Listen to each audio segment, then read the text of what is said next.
Professor Tudão, eu sonho um dia, Tudão, eu vou poder encontrar o senhor lá no Rio de Janeiro, o senhor passeando. Eu vou estar lá com meu uniforme de fiscal, aquele coletão, fiscalização, aquele meu bonezinho para aquele sol escaldante do Rio de Janeiro, né? Aquele sol gostoso, maravilhoso, já pensando na praia depois ali do expediente. E aí eu vou estar lá fazendo lá, eu não sei, professor, eu acho que eu vou estar fazendo uma visita fiscal, um termo de apreensão, um termo de constatação, ou um auto de constatação, um termo de um auto infração, eu não sei, professor, mas como é que eu inicio uma ação fiscal, professor? Como é que se inicia uma ação fiscal? O senhor pode me ensinar antes mesmo de ser fiscal? Meu querido, eu vou fazer mais. Eu acho até que isso aqui pode ser matéria e uma questão de prova, né, que é o procedimento prévio de ofício, ou seja, é como que você chega, é o approach, é como você chega na empresa, como é que você vai fazer a sua fiscalização, meu querido auditor fiscal, minha querida auditora fiscal do município do Rio de Janeiro. Eu quero falar para você isso porque é como se eu estivesse dando um curso prático do dia a dia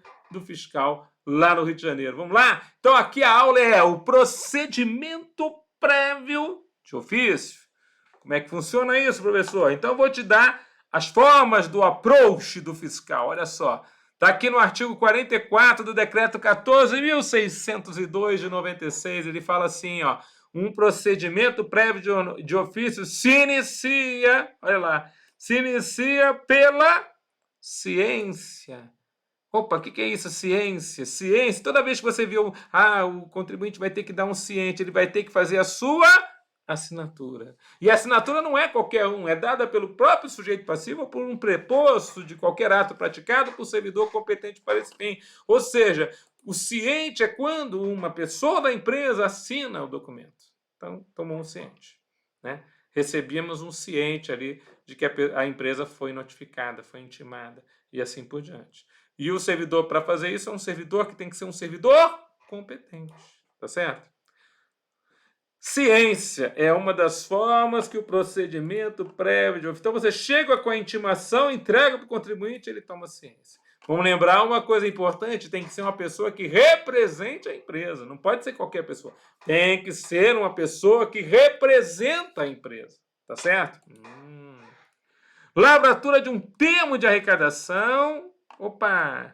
Um termo de arrecadação é um termo diferente aqui, né, professor? Termo de arrecadação ou termo de apreensão. Lembra que eu falei para vocês que o fiscal ele procura provas materiais, provas tangíveis. Então, se você verifica alguma situação que comprova ali uma prova tangível, você muitas vezes você apreende, fiscal. Você vai lá e apreende aquela prova para levar para o processo. É o que nós chamamos de uma prova tangível, tocável com os dedos. Então, na verdade, nós temos aqui o termo de arrecadação para arrecadar provas, termo de apreensão para apreender provas importantes ao processo. Agora, se você, fiscal, verificou alguma coisa no mundo dos fatos e você precisa fazer prova a respeito daquilo ali, você faz um auto do que você constatou. Vão lembrar que o fiscal tem fé pública naquilo que ele declara.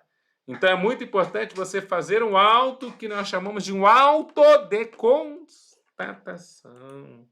Então, tudo aquilo que você, a princípio, constatou, você vai reduzir a termo, você vai fazer um auto e vai virar uma prova no processo. Olha que interessante.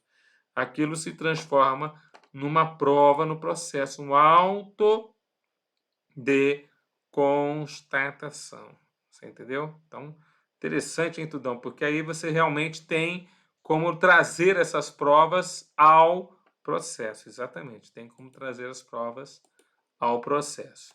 Depois nós temos lá, ó, a nota ou notificação de lançamento. Então, toda vez que você tem que cobrar um tributo que não seja multa, você pode fazer aqui no município do Rio de Janeiro uma notificação de lançamento. O lançamento, aquele lançamento mesmo, lá do artigo 142 do Código Tributário Nacional, é aqui representado. Aquele que você determina o sujeito passivo, a matéria que vai ser cobrada, calcula a penalidade, informa lá se houve fato tirador ou não, base de cálculo ali. Então você calcula o tributo, constitui o crédito através da nota ou notificação de lançamento. Mas se houver multa na história, aí o nosso fiscal vai lavrar o auto de infração. Eu vou estudar com vocês essa introdução ao procedimento prévio de ofício, depois eu vou fazer uma aula com todos os termos e uma aula específica para autoinfração, porque eu acho que dessa forma a gente divide direitinho a matéria na tua cabeça. De todas as formas que um auditor fiscal da prefeitura atua no Rio de Janeiro, a mais importante, você vai ver que ele vai debruçar-se com mais detalhes, é justamente a lavratura do auto-infração. Porque esse auto-infração é aquele lançamento direto ao de ofício lá do artigo 149 do Código Tributário Nacional, onde o fiscal vai lá e lavra o auto-infração, já buscando a constituição do crédito tributário através de imposto, juros e multa. Então a multa estaria aqui aplicada também. Tá bom? Mas isso a gente vai ver, né, dentro do contexto aqui. Primeiramente, vamos começar aqui com as disposições gerais sobre esse procedimento prévio de ofício. A autoridade administrativa aqui proceder ou presidir a quaisquer diligências de fiscalização. Lembra que eu falei que diligências nada mais é que a visita do fiscal ao local dos fatos? Lavrará os termos necessários para que se documente o início de um procedimento na forma da legislação aplicável. Eu até botei aqui um termo, o TIF para alguns municípios, é o termo de início de fiscalização. Veja, já estou te ensinando a fiscalizar. Você chega no estabelecimento, você dá notícia do que você está fazendo. Você foi lá para fazer uma visita oficial.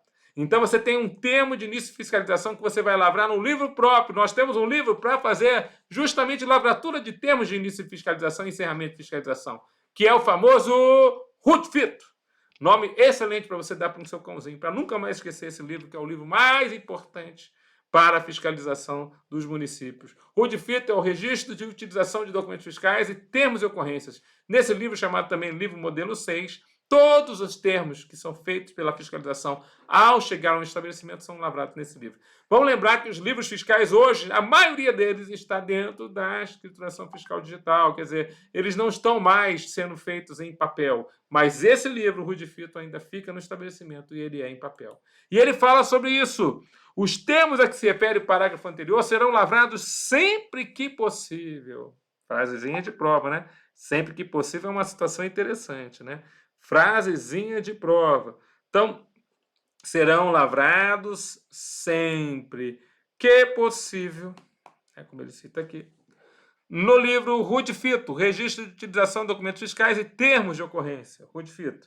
Quando lavrados em separado, dele se entregará à pessoa sujeita à fiscalização uma cópia autenticada pela autoridade referida no parágrafo 1º. Então, deles se entregará à pessoa sujeita à fiscalização uma cópia autenticada pela autoridade referida no parágrafo 1º. Então, guarda isso aqui é bem interessante. Quer dizer, você pode ter, então, o termo lavrado no RUT-FITO ou você pode ter o termo lavrado em uma folha separada, né? Então, a gente tem o termo de início de fiscalização que pode ser feito através de uma ordem de serviço fiscal, algum documento oficial que a prefeitura vai te autorizar a entrar no estabelecimento com aquele documento. Tem uma numeração, tem o seu nome ali, né? Então você tem como, a princípio, mostrar um documento lavrado em separado que autoriza o início da fiscalização e o início do prévio, né, procedimento prévio de ofício. Bom, aí ele fala o seguinte para nós, ó. Os atos previstos nos incisos 2 a 5, mesmo desacompanhados do termo específico de início de fiscalização, dão início ao procedimento de ofício. Então, está iniciado o procedimento se você, a princípio, tiver um termo de apreensão, se você tiver um auto de constatação, se tiver uma notificação de lançamento, né? Os documentos mencionados nos incisos 2 a 5 terão seus modelos aprovados por ato do secretário municipal da Fazenda. Professor, eu posso fazer uma notificação de lançamento de qualquer jeito? Eu posso fazer um auto de infração do meu jeitão? Pego lá um papel, escrevo na minha coxa, lá um papel nas coxas, famoso papel. Não, meu querido, tem uma forma própria. Tem alguns documentos, principalmente o auto de infração, a notificação de lançamento, que não é forma livre, é forma estabelecida pela lei. Então, você vai ver que a lei vai estabelecer a forma como esse auto vai precisar ser apresentado ao sujeito passivo. Tudo bem? Agora, o mais importante, queridos, o mais importante, deixa eu falar uma coisa que eu olhei nos seus olhinhos.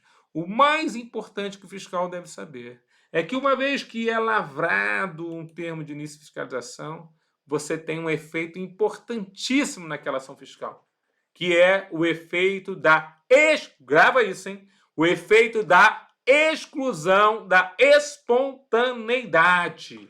Ou seja, o sujeito passivo não pode agora, correndo na Secretaria da Fazenda, Municipal da Fazenda, ir lá pagar o tributo sem multa. Por quê? Porque ele já teve a sua espontaneidade de pagar sem multa excluída. Ele pode pagar, mas vai pagar juros, vai pagar multa e vai pagar imposto. Então, na realidade, quando você entra para fazer um procedimento prévio de ofício, esse aqui é o principal efeito que a gente pode ver aqui. Ó. O início do procedimento exclui a espontaneidade da parte obrigada ao cumprimento das normas constantes da legislação tributária. Então, e houve aqui uma exclusão da espontaneidade. O procedimento alcança todos que estejam diretamente envolvidos e somente abrange os atos que o precederem, salvo se a infração for de natureza formal permanente, caso em que se estenderá até o encerramento da ação fiscal. Calma lá. Aqui de uma forma interessante.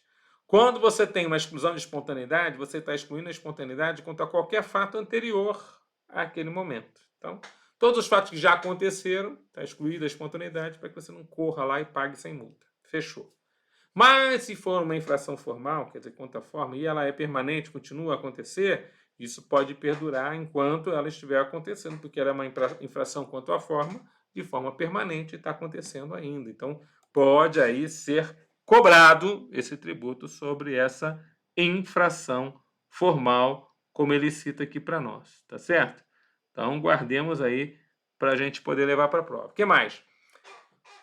Considera-se espontâneo o atendimento aos programas de acompanhamento e verificação por sistemas eletrônicos da arrecadação dos tributos elencados no artigo 171 da Lei 691/84, desde que o contribuinte, de forma tempestiva, ou seja, dentro do prazo, forneça todas as informações e elementos solicitados pela repartição fiscal competente e promova o recolhimento de eventuais diferenças de tributo apuradas com os acréscimos legais no prazo de 15 dias, contados da data em que for cientificado dessas ocorrências. Então, veja, imagine o seguinte, né? O contribuinte está sob um acompanhamento, sob um sistema eletrônico, que a própria lei do Código Tributário Municipal já cita a respeito disso, né? E nesse acompanhamento ele ainda tem a espontaneidade, porque é só um acompanhamento, não estou fazendo uma verificação fiscal em loco a respeito de uma determinada infração. Eu estou fazendo só um acompanhamento. Então ele tem lá um prazinho para poder pagar o tributo como se fosse espontâneo, porque ele ainda está sob só acompanhamento. É diferente uma ação fiscal de um acompanhamento. O acompanhamento é eletrônico. Você vai vendo os números das empresas e vai vendo alguma que está saindo ali. Você dá um toque nela, ó, dá uma olhadinha aí. Esse número está meio estranho. Né? Não está igual a todas do setor. Então, é isso aí, acompanhamento. Acompanhamento ainda existe a espontaneidade. Quando o sujeito passivo não estiver sob ação fiscal, olha, grifo, ó, não está ainda sob ação fiscal. É uma outra circunstância. E comparecer ao órgão fazendário apresentando solicitação relacionada às suas obrigações tributárias e em exame daí decorrente ficar constatada a existência de um débito no imposto sobre serviço de qualquer natureza, estão falando do ISS, IQN, beleza? Verificando se infração prevista nos itens 1 a 5 do inciso 1 do artigo 51 da Lei do Código Tributário Municipal, ficarão dispensadas as respectivas multas. Então, a preocupação aqui é a dispensa quanto às multas, tá certo? Então, ficarão dispensadas as respectivas multas, né? Então, multa moratória, multa punitiva, está tudo dispensado, né? Desde que tal débito seja pago com a devida atualização e com os acréscimos moratórios cabíveis no prazo, então, de 30 dias a contar da ciência do auto-infração. Então, o contribuinte recebeu auto-infração, né? Ele não está sob ação fiscal. Vamos lá. Então, ele vai lá e se autodenuncia.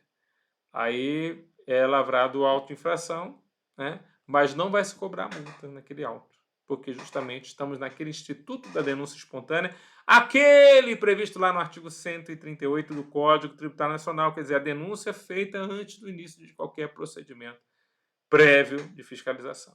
Tudo bem? Antes de qualquer um daqueles termos de apreensão, termos de arrecadação, auto de constatação, nota de lançamento. Então, antes de qualquer coisa, o camarada foi lá, se apresentou. Então, beleza, ele não vai precisar pagar multa, nem punitiva, nem moratória. Tá legal? Por fim, dentro aqui do nosso estudo aqui do procedimento prévio de ofício, né? Estamos aqui, ó. O procedimento deverá estar concluído. Então, tem prazo para a conclusão. Dentro de 60 dias. Prorrogáveis pelo mesmo período. Então, por favor, o prazo é 60. Eu posso prorrogá-lo por mais 60. E essa nova prorrogação tem que ser feita por uma nova intimação, da qual será dada ciência ao sujeito passivo antes de terminar o prazo anterior. Então, se alguém perguntar qual que é o prazo é 60 dias. Prorrogáveis por mais 60. E a prorrogação tem que ser feita sob condições. Tem que ser feita antes de terminar o prazo do anterior. Estou lá no 50º dia, estou pedindo a prorrogação. Você entendeu? A prorrogação ocorrerá no dia seguinte ou data do término do prazo anterior. Então, deu 61, começou o prazo novo. A soma das prorrogações não poderá ultrapassar 120 dias. Então, 60 mais 60, 120. Mas nós temos uma ressalva. Casos excepcionais, mediante despacho fundamentado da autoridade competente, a qual está subordinado o funcionário encarregado da ação fiscal. Então, pode haver situação em que, casos excepcionais, possa ter, né, uma prorrogação ultrapassando os 120 dias. Mas é caso excepcional. O que é um caso excepcional, professor? É uma empresa, por exemplo, que é uma unidade que tem várias filiais dentro do município, e aí você vai ter que, a princípio, fiscalizar a centralizadora, então você vai fiscalizar todas, várias de uma vez só. Então, esses 120 dias pode ser pouco prazo. Tá bom, pessoal? Com isso, nós encerramos esse bloco bem legal, né, a respeito do procedimento prévio de ofício, para você começar a entender como é que um auditor fiscal chegando na empresa que ele vai fiscalizar. Uma dessas formas inicia a ação fiscal. E o principal efeito da ação fiscal de um auditor fiscal, de uma auditora fiscal aqui no Rio de Janeiro, é a exclusão da espontaneidade. Então, ele não pode mais ir lá pagar o tributo sem, a princípio, estar dentro de um auto de infração ou notificação de lançamento. Tá bom? Fiquem com Deus, bons estudos e até a próxima. Valeu, fiscais!